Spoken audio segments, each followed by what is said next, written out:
Hi, it's Davy Mooney coming to you from the University of North Texas where I run the jazz guitar program. I'm a Benedetto artist, Sunnyside Records artist, got my Sunnyside CDs, new ones in the works, y'all. Gonna record this summer in late July. Mel Bay book, Personalizing Jazz Vocabulary, the new Mel Bay book is about to order copies. It's all the cover's done, all the stuff is done. I've gone over it 8,000 times, so I'm sure no tiny little comma error or fingering error. I'm sure there'll be none of that. It'll be perfect. But that's not what I want to talk to you about today. I want to talk about the tune Punjab, Joe Henderson tune. Really great song. He recorded it on In and Out. I believe that's 64, something like that, somewhere in there, 64, 65. Elvin Jones, McCoy Tyner, Richard Davis, Kenny Dorham. And yeah, really, really beautiful song. I do it in my improv class. We did it this semester. And I actually have, there's a chapter in the book that with some chord changes based on Punjab where I go through some vocabulary and things of that nature. But yeah, and you know, surprise, surprise, there's slight differences in the chords in terms of the original version on In and Out and some other versions. And I'll talk about a couple of them. But it starts off, it's got this really cool intro where you have, you know, like many Joe Henderson tunes, he likes to move around major 7 chords in sort of parallel motion, this modal harmony. And he starts like a G major 7, and he goes to A major 7, to B major 7, to C major 7.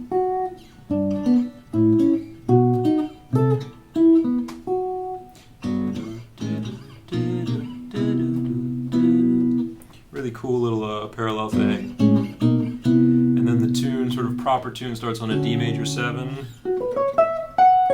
And that's in fourths too. The harmony's harmonized in perfect fourths, which is kind of cool.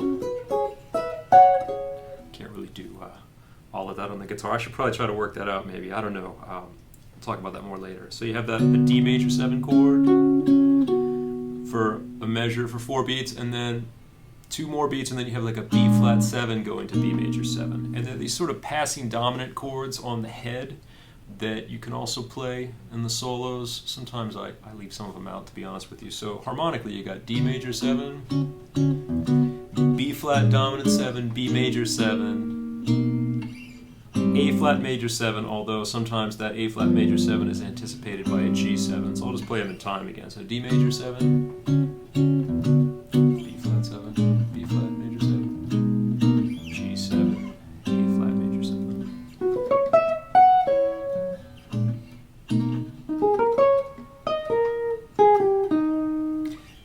That takes us up to the A flat major 7, and then this is an interesting progression here. F minor 7 flat 5, B flat 7 altered, which you would think would go to some kind of E flat, right, traditionally, but then it goes to E major 7, and you have this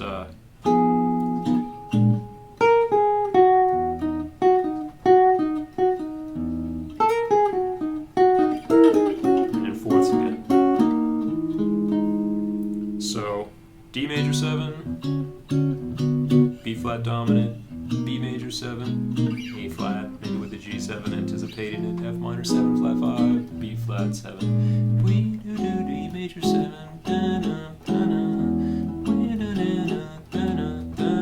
a little E flat 7 sneaks in there in the next part, A flat major 7, to like G7.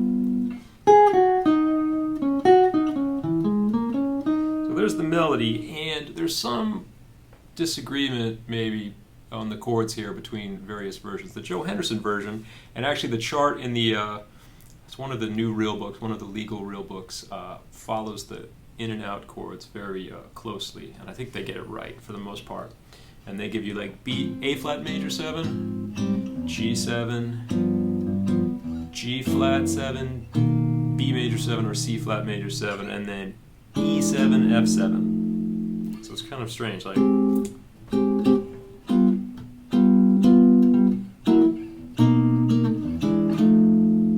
But there's some other versions that, I mean, and I went through and listened to on In and Out when I was getting ready to teach this tune to my improv class. I remember listening to all the solos really. Joe Henderson's first chorus, you kind of hear those chords in there, but I feel like those chords don't always get played, especially that E7 to F7 thing. And then so I listened to some other versions that I really like of this tune. There's a Benny Green album with Russell Malone and Christian McBride called These Are Soulful Days. And then there's a newer, I guess a couple years old now, a Kurt Rosenwinkel album, Angels Around, which is fabulous with Greg Hutchinson and Dario Deida. I don't actually know how to say his name, sorry. Deida, perhaps. And so what they do, those two later versions, the Benny Green, they go A flat major 7, D minor 7, G7, like a 2-5, D flat minor 7, G flat, B major, E major. And that follows the melody because you have, okay, that's, you know, G7 flat 9.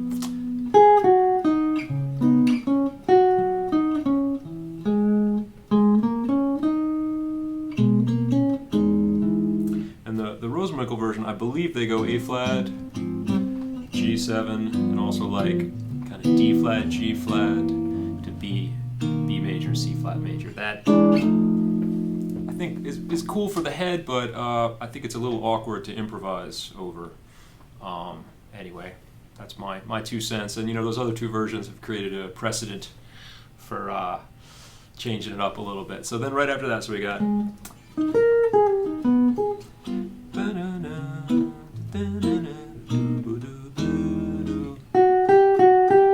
Melody there, and on the I think most versions on the head they do this sort of A7, A flat 7, G major 7, F7. So you get this little like contrary motion thing against the melodies. Kind of interesting. The chords go down. People don't really solo on that. They just solo on like an F7 sus there. But it's kind of cool on the guitar because you can go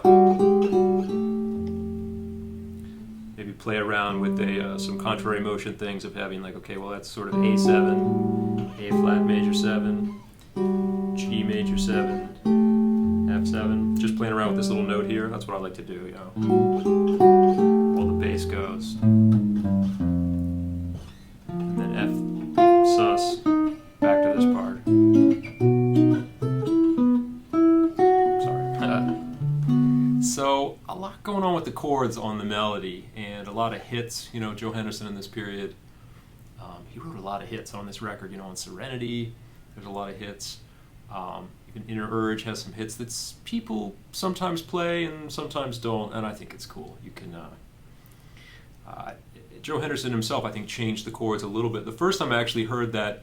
Those different harmonies on the part we were just talking about, A flat, 2-5, D minor, G7, D flat minor, G flat 7, B major, E. I think I found on YouTube or something a live version from the 80s of Joe Henderson with some people. I think it was Renee Rosnes on piano, somebody like that. And I heard those chords on there, and I was like, huh. So it seems like Joe Henderson might have changed the chords as he went on, you know, in his life and played the song again. I think I remember reading in one of those Ethan Iverson interviews of Jim McNeely, I think. They were talking about Joe Henderson, about how maybe he changed some chords. It's his music, you know. If he wants to change it, he can do what he likes. But anyway, those are the chords I use when I improvise. So to go to the solo changes, they're slightly different than the head. So you got the D major, maybe B flat 7, B, A flat major 7, maybe a G7 before the A flat, but I don't think it's necessary. F minor 7 flat 5, E major 7 for 4 bars. And if you want, you can sneak in a little E flat 7, A flat major, D minor, G7, D flat minor, G flat 7, B major, E major. If you want to do the Benny Green changes, F sus for 2 bars, G, A, all major 7s, B, C, D. And those are the changes I like to play on. And I tell, you know, when we did the song in improv, I mean, you have to choose, right, at a certain point. And so I just said those are the chords we're going to use. And this one, like I said, that B flat 7 going to B, it's kind of like, yeah, you can do it or not. Kind of take it or leave it. But I don't do really the G7 to A flat. I think on the Rosenwinkel version, they imply that G7 going to A flat in there sometimes on what bar is that? Bar 4. But anyway, in terms of improvising on it, this is a great tune for what I call in the book, I call negative guide tones. And I always chuckle when I say that because I kind of made that term up. But I figured, it's another way of saying common tones, because if the guide tones are the notes that change when, say, you're in a 2-5-1 in the key of D, and you want to demonstrate that, okay, that the third and the 7 of the 2 chord, the 7th of the 2 chord goes down a half step to be the 3rd of the 5 chord, and then the flat 7 of the 5 chord goes down to be the 3rd of the 1 chord.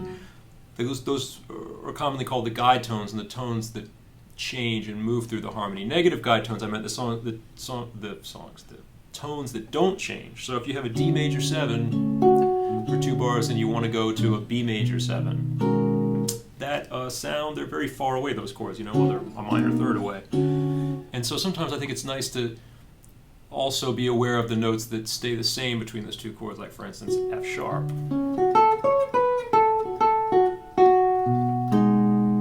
Or C sharp.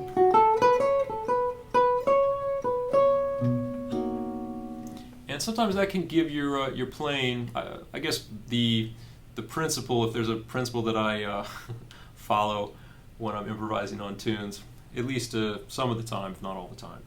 If the chords move around a lot, they jump around, like say Giant Steps harmony, Joe Henderson harmony, if they move in thirds, major thirds, minor thirds, stuff like that, I tend to want to smooth out those transitions and make it sound like I'm not moving as much. Whereas if the chords don't move, I tend to sprinkle in a little more dissonance and things that make it sound like the chords are moving more than they do.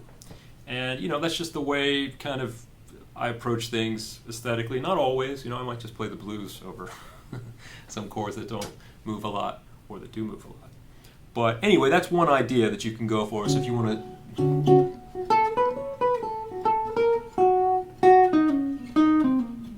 And that way, too, when you go from B major 7 to A flat major 7, like this note, excuse me, whew, allergy season, to get from B major 7 to A flat major 7, same thing, you got like these 2 notes, the 3rd and the 7 of B major 7 are still good on A flat major 7, they're the 9 and the 5th, so I'll do stuff like sometimes,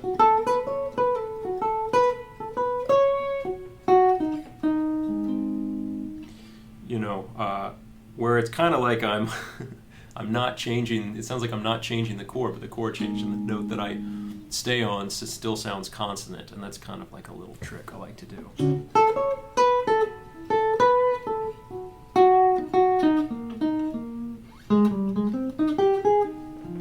Then F minor 7 flat 5, B flat 7, E major 7 sharp 11. Kind of a deceptive resolution, but if you think about the top part of an E major 7, like from the 7, if you arpeggiate and look at the upper extensions, you actually have E flat minor 7 arpeggio, right? So in that sense,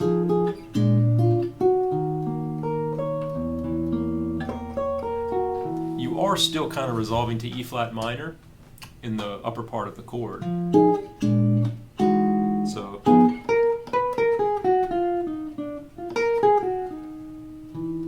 a lot of the resolutions that I would do, I guess the only one that would be a little bit suspect would be if you resolve to like an F. So if you resolve to a G flat, that would work if the chord were E flat minor, even though it's E major 7 sharp 11. If you resolve to a B flat, that would work over E flat minor and also over E major 7. So there's a lot of things you can do. But if you resolve to F, the 9 of E flat minor, that wouldn't necessarily work over E major 7 sharp 11. But so.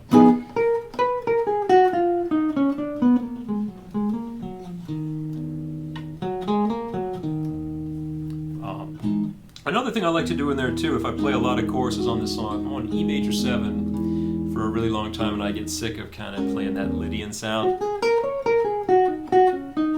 If I want to add like another level of dissonance but not get too crazy with it, because the song moves around so much anyway, you don't have to add a lot to it, although of course you can.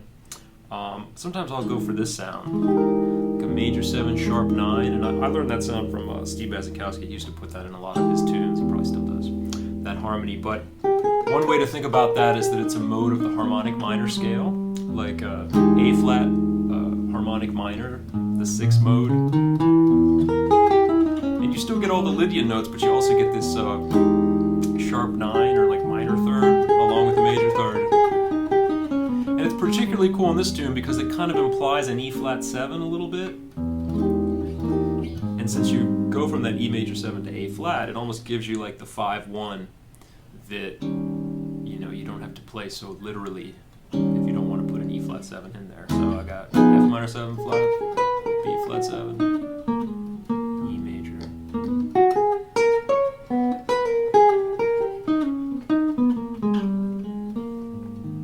By playing that, I know that mode has a name. I never learned the names of the harmonic minor modes. Forgive me, please. Dan Hurley didn't show us. Dan Hurley's book, The Jazz Language, where I learned all my harmonic minor modes and things like that, and melodic minor modes, excuse me, and also the harmonic minor modes. He had all the names for the melodic minor modes, and then harmonic minor, he just said first mode, harmonic minor, second mode. So that's the 6th mode. That's a good sound. Then you got this part, A flat major 7.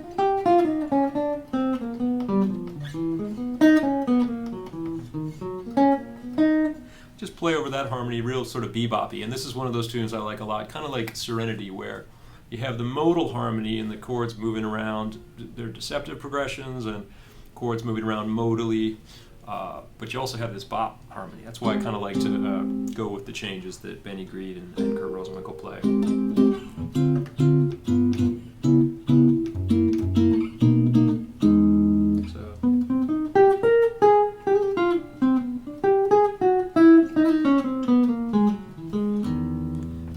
Sus,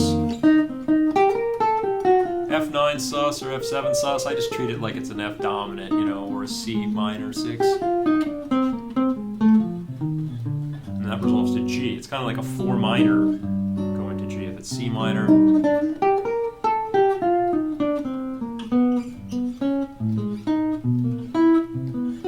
And that progression too, that ending thing where you have G major 7, A major 7, B major 7, C major 7, and then back to D at the top. That's another opportunity for the negative guide tones, or just something so that, I mean, there's nothing wrong with going, you know, and just, you know, playing something parallel that follows the chords the way that they're going, you know. Nothing wrong with doing that, but sometimes I like to not obscure, but kind of go against, if the bass motion's going like that, I like to, I don't know, even maybe go the opposite way, or not follow it so literally. So say if I were in an area of the neck, if I wanted to stay right here, I could go, you know, here's my G major 7, and this is a subject of my new book that I'll be talking about. I could have used this tune, I didn't actually use this progression, but let's see. So here's G major 7, A major 7, here's a B major 7, right, kind of like a major pentatonic, and then C major 7, D. So I can do,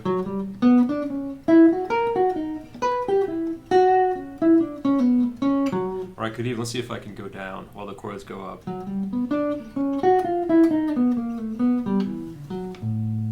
You know, more or less, just to kind of go against that, just to be difficult, you know. Y'all, I'm such a contrarian, but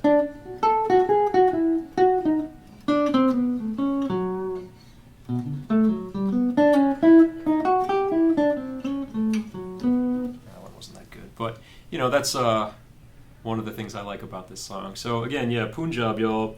In and Out's a great record. These Are Soulful Days is a great drummerless trio record. And Angels Around is, you know, Rosenwinkel doing his thing, making us all look bad with how good he is at guitar. So I'm going to play some choruses on this tune, and I hope you enjoy it. Take care.